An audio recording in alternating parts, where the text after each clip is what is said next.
Hello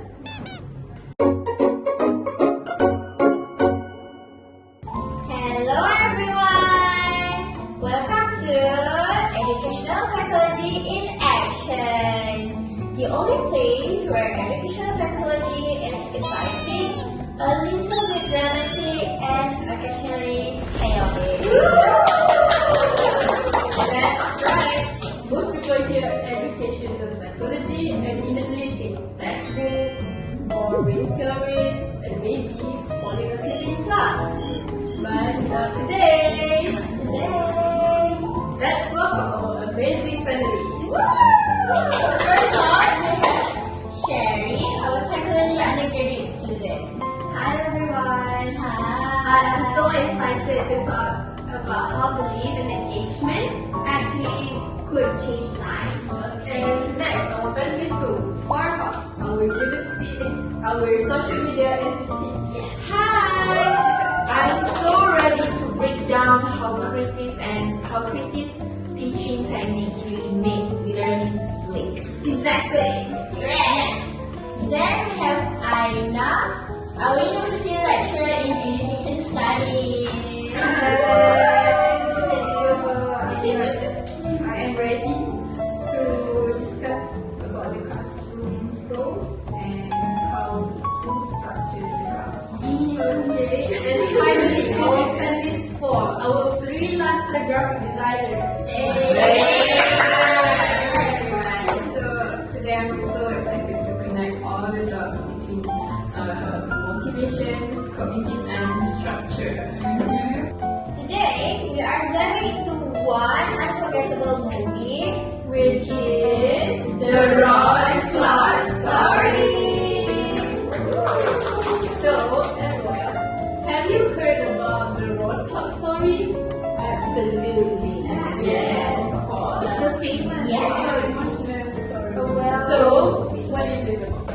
So this story is about a teacher who leaves his small town classroom and jumps into the chaos of New York City schools to teach students where everyone else has labeled as quitters. And instead of quitting, he brings music, chants, games, competitions, and a sky-high expedition. Basically, main character energy. Okay. Behind all that fun though is real educational psychology, where we learn about motivation, cognition, and classroom management. Okay, so team, ready to share your thoughts? Ready!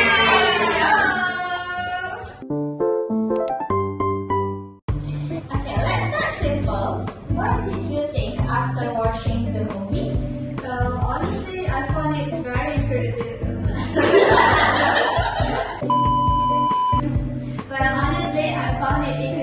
Inspiring. Teachers believe in students can completely shift classroom dynamics. Do you remember that one scene? The scene where he refuses to give up all those behavior in the classroom? Well, that persistence really hit me. So, what about you? Honestly, I really love how creative he was. He made learning interactive, fun, and also memorable. You know that multiplication chanting? Instead of a boring memorization, students were energized and actually retain the information. He's such a genius. So, I know. What about you? I think it's emotional because visiting a student's home reminds me that behavior isn't just about the classroom. Could be environment matters. And then misbehavior isn't often a signal. It's not about their problem itself. As a lecturer, have you ever been to your student's home? Yes. Once. That's cute. Okay. Aisha, your turn. Oh, the transformation scene. Okay, wow. In this scene, all the students genuinely believing in themselves. That shift in confidence was so powerful. It also shows that motivation, cognitive, and structure really can work together to transform learning style? I see, yeah. So our takeaway so far believe creativity, persistence, as well as understanding students' backgrounds. Absolutely. And it's not just inspiration, it's actionable. Teachers can replicate this mindset. I love that too. The movie is actually gave a real experience of how cognitive strategies like rhythm and also repetition can make a big difference in some students' life. So, okay, but don't you think it's a bit long already?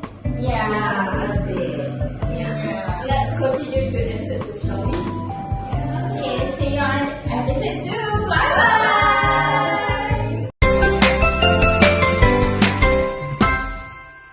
Hi everyone, welcome back to Educational Psychology in Action. I'm Umaira Aisha.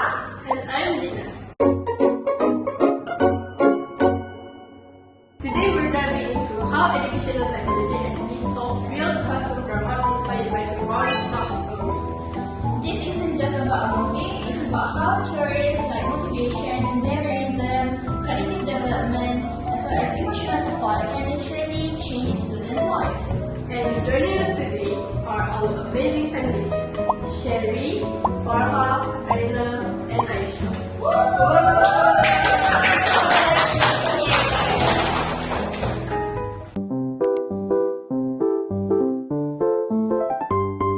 Okay, for segment 1, we have family background and childhood trauma. Okay, let's start with something deep. In the film, many students came from unstable or low-income families. Some were angry, defensive, or just gave up on school. So, what do you guys think about that? Well, I think they were really not a bad kids. They were carrying emotional trauma based on what happened to them before, and this trauma could affect their focus, emotional control, and also their trust. If home is unstable, survival becomes more important than school. So that connects to your Jonathan Brenner's policy system theory, right? Yes, exactly. Professor Bernard explains that a child development is shaped by their environment. If their home is in like chaos, so they will bring the chaos they got at home to the class. So, when students were disrespectful to Mr. Clark, it wasn't personal, is it? Yeah. I think not at all it was emotional, but they were used to adults staying consistent or So, Aisha, how did White Club respond? basically he gave structure, consistency, and depth. Basically, he became the stable adult figure they needed, and that changed everything.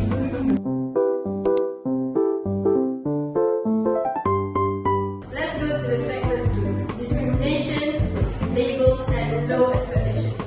Let's talk stereotypes. The class was labeled the worst. Some teachers had already given up on them.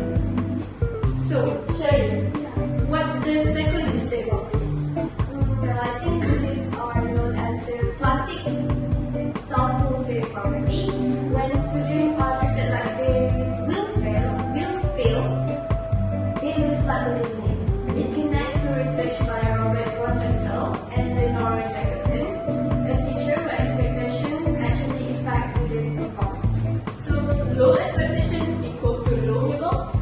Right, but Ron Clark actually flipped the script. He said high expectation and kept saying that you are smart and you can do this. So, that's basically giving growth mindset energy, right? Okay. I think that's linked to Carol Dweck's grow mindset theory, which is when students believe ability can improve through effort, they try to be harder in their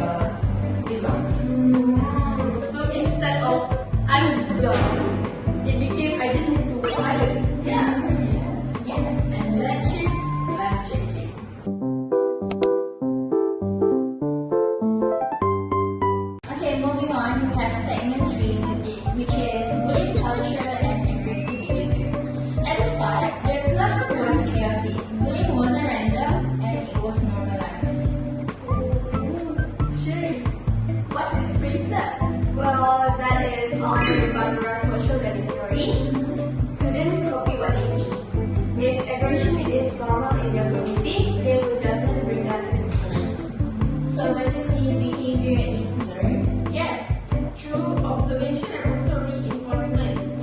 If aggression gives you power, then you keep doing it. So, how exactly did Roy Clark break that cycle? Actually, he modeled respect, clear rules, and then consequence, and then he praised positive behavior. Basically, behaviorism 101 is like reinforce what you want to see more of. So basically, instead of chaos, he built structure.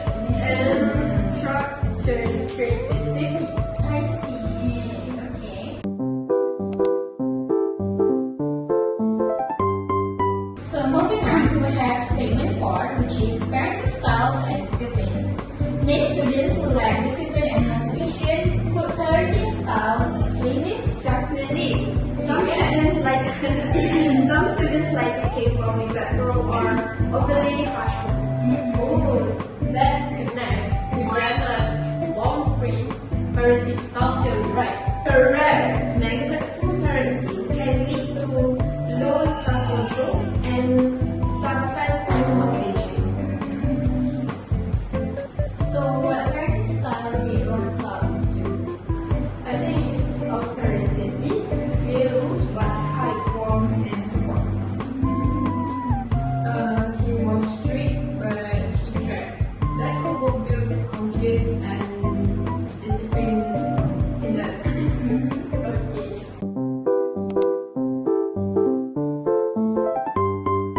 We are done with segment 4.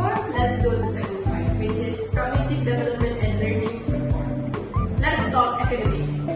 Some students struggle with basic skills and memory. So Sherry, what strategies did he use? He used step-by-step teaching, repetition, it's like drilling, chants, memory tricks, and also made learning interactive. So that's cognitive and information processing theory. Correct. When information is repeated and connected to the prior knowledge, it sticks better. And when students finally understood?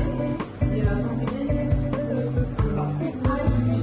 Oh, and also confident students participate more and take academic risks.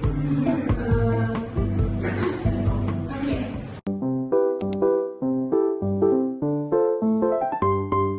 So let's moving on to the segment 6, which is social and emotional support. Let's not forget emotional needs. Many students feel unsafe and unvalued. And that reminds me of Abraham Maslow's hierarchy of needs. Exactly. If students don't feel safe, respected, or supported, how? They will literally cannot focus on learning. So, what did Roy Clark do? He actually built relationship. He showed up and also he believes in them when nobody else did. That's so sweet. And then he also met their emotional needs first, and then academics grow full. Basically, safe classroom equal to successful classroom.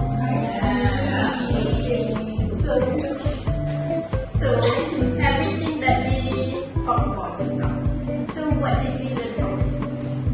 Well, educational psychology isn't just theory. It's practical solutions to real classroom problems.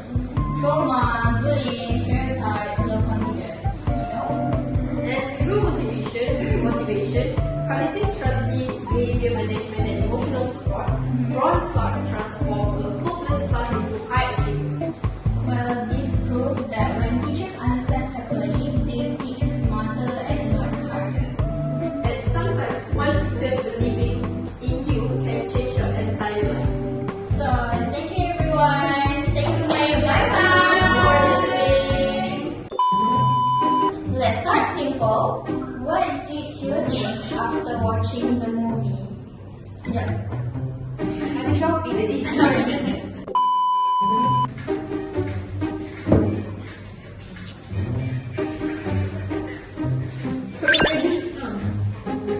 Kita selamat wrapping lah.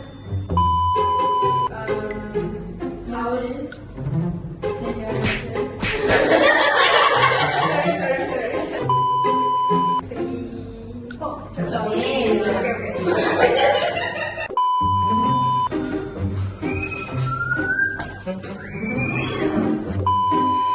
That connects to Yuri, boyfriend, brother, ecological system.